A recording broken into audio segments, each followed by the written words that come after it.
என அறிவாயன். திலக்க கண் உள்ள தேங்காய் முருகருக்கு தான் உடைக்கணுமா.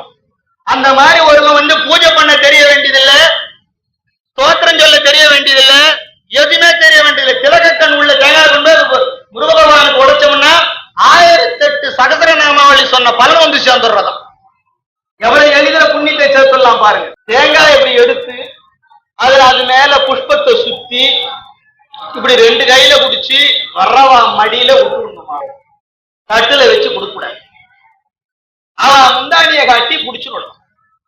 இதுதான் முறை.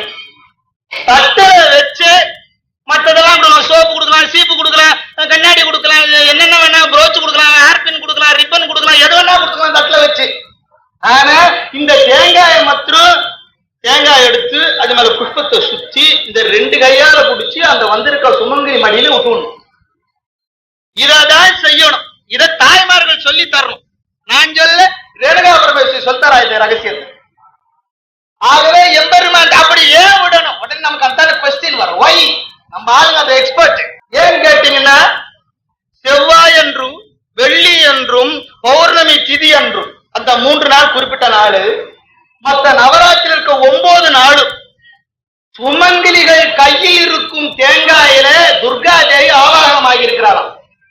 அதனால்தான் துர்கா தேவியை தட்டுல வச்சு எடுத்துங்கோன்னு சொல்லக்கூடாது, அப்படி பூ சுத்தி மடியில விடணும். இதுக்காக தான் அந்த மாதிரி சொன்னாங்க அந்த காலத்துல, மடியில தேங்காய் விட சொல்லி. எத்தனை பேர் செய்யறாலும் எனக்கு தெரியாது, இன்னிலந்தான் செய்ய ஆரம்பிச்சு. அப்படி விட்டாருன்னா துர்கா தேவி அந்த தேங்காயில சுமங்கலில கையில இருக்க தேங்காயில ஆவாகமாக இருக்கிறாளாம். செவ்வாய் வெள்ளி பௌர்ணமியில் தானாகும் நவராத்திரி 9 நாளில் அத்தேங்காயில் தானாகி இருப்பால் நவதுர்கை தானாவிய ஆகிய தானாய் எடுத்தளிக்கும் போது முறையோடு கொடுத்து. ஜெய் திரு கைலாய புதிய முனி பரம்பரை மகாதேவா.